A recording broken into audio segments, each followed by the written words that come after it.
दोस्तों, आपने सुना होगा, कुछ लोग कहते हैं कि मैंने आईपीओ में इन्वेस्ट किया और कुछ ही दिनों में मेरा पैसा दुगुना हो गया। जैसे मान लीजिए किसी ने 1 लाख रुपये इन्वेस्ट किए और कुछ ही दिनों में उसका पैसा दुगुना होकर 2 लाख रुपये हो गए। हाँ, आईपीओ में ऐसा कभी कभी होता है। अब बात करते हैं ये आईपीओ होता क्या है। आईपीओ यानी इनिशियल पब्लिक ऑफरिंग, जिसका हिंदी शब्द बड़ा ही मुश्किल है, तो मैंने इसके लिए एक आसान शब्द निकाला है, बनाया है आप लोगों के लिए ताकि आप समझ सकें। प्रथम जन प्रस्ताव, इनिशियल पब्लिक ऑफरिंग, यानी कि कोई कंपनी जब जनता से पैसे मांगती है तो वो पब्लिक को बताती है कि वो इसके बदले में क्या ऑफर करती है। जनता से, पब्लिक से कोई कंपनी पैसे क्यों मांगती है? मान लीजिए कोई कंपनी है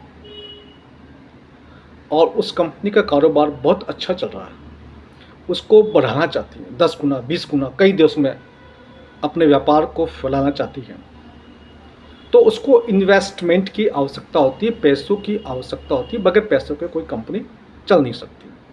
आप भी कोई धंधा करना चाहते हैं, कोई व्यापार करना चाहते हैं, तो आपको निश्चित तौर से पैसों की आवश्यकता पड़ेगी।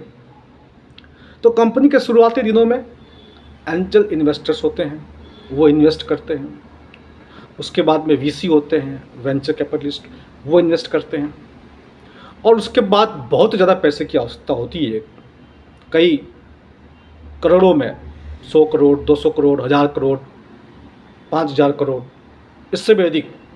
तो फिर कंपनी आईपीओ निकालती है, पब्लिक से पैसा मांगती है। अब सवाल ये उठता है कि पब्लिक पैसा क्यों दे?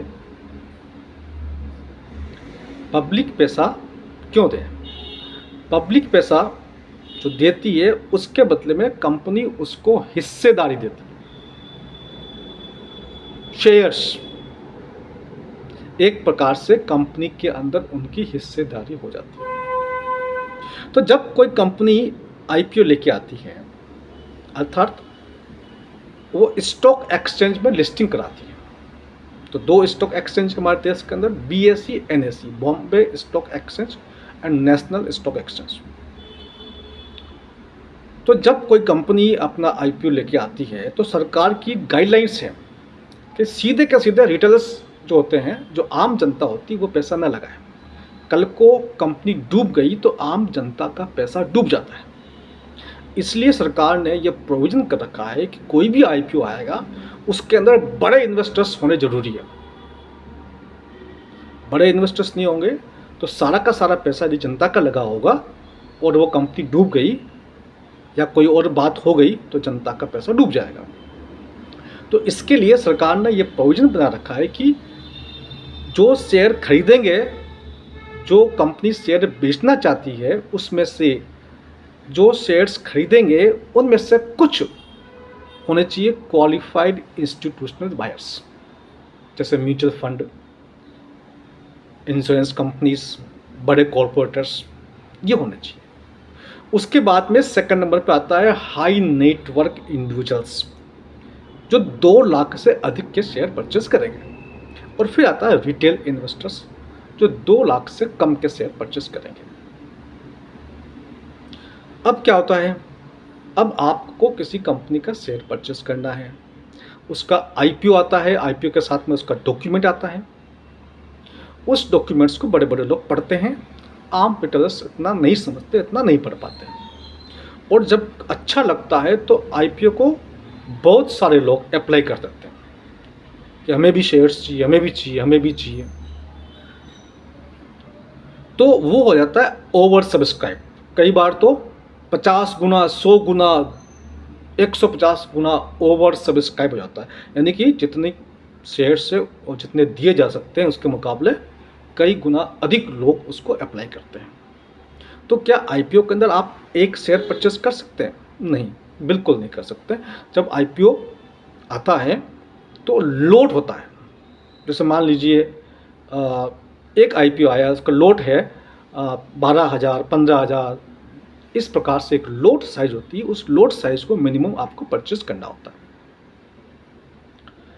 अब सवाल ये उठता है कि लोग आईपीओ परचेज करते क्यों हैं? तो आईपीओ इसलिए परचेज करते हैं, कुछ लोग करते हैं इन्वेस्टमेंट के लिए और कुछ लोग करते हैं प्रॉफिट बुकिंग के लिए, ट्रेडिंग के लिए। कैसे? जैसे आईपीओ आया और आईपीओ की लिस्टिंग हुई, मान लीजिए कंपनी ने आईपीओ की रेट रखी 200 रुपये और लिस्टिंग हुआ 400 रुपये में, तो आपको तो आईपीओ के शेयर्स मिले 200 रुपये में और लिस्टिंग जिस दिन हुआ 400 रुपये का और आपने उस दिन वो शेयर बेच दिए। तो 200 रुपये का शेयर आपने परचेज किया और आपने लिस्टिंग के दिन या अगले दिन आपने उसको 400 रुपये में बेच दिया, तो आपको 100% लिस्टिंग गेन हुआ। अब आप सोच रहे होंगे ऐसा भी कोई होता है क्या? होता है।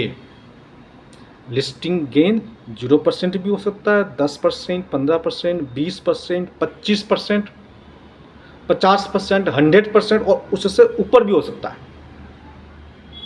अब सवाल ये उठता है कि आप यदि आईपीओ में पैसा लगाना चाहते हैं तो सही आईपीओ कैसे चुनें? पहले मैं आपको यहाँ पर एक डिस्क्लेमर दे दूँ कि सिर्फ इस वीडियो को देख करके आपको न तो आईपीओ में पैसा लगाना है, न ही कोई शेयर खरीदना है, न ही कोई बेचना है। इसके लिए आप खुद रिसर्च करें, अपने एक्सपर्ट्स की राय लें। ये सिर्फ चर्चा के लिए है, डिस्कशन के लिए, ज्ञान के लिए। तो देखो, सही आईपीओ के लिए 3 बातें मैं आपको बताना चाहूँगा। पहली बात तो जो आईपीओ के बारे में जो बातें बताई जाती है वो भ्रामक होती है, गलत जानकारी दी जाती है, बड़ा ही माहौल क्रिएट किया जाता है। आईपीओ आ गया, उस चक्कर में कई बार तो 100 गुना ओवर सब्सक्राइब हो जाता है। दूसरी बात, 70% आईपीओ तो मेरे हिसाब से, अकॉर्डिंग टू माई व्यू, वो किसी काम के नहीं होते। और तीसरी बात, आईपीओ सिलेक्शन में कुछ बिंदुओं का आपको ध्यान रखना चाहिए ताकि आप सही आईपीओ का चुनाव कर सकें। अब पहली बात जो है वो गलत जानकारी है। वो क्या होती है? तो वो लोगों से कहा जाता है कि आईपीओ से आप रातों रात करोड़पति बन जाएंगे। तो मैं आपको बताना चाहूँगा कि मान लीजिए कोई आईपीओ 50 गुना लिस्ट हुआ, 50 गुना सब्सक्राइब हुआ और लोट साइज उसकी 12,000 या 14,000 रुपये और आपको एक लोट मिल भी गया और आपका वो लोट 100% आगे जाके बिका, 12,000 में लिया, 24,000 में बेचा, मान लेते आपको 100% प्रॉफिट हुआ कुछ दिनों के अंदर, लेकिन वो प्रॉफिट कितना हुआ? 12,000 रुपये का। वो रातों रात आपको करोड़पति नहीं बना सकता।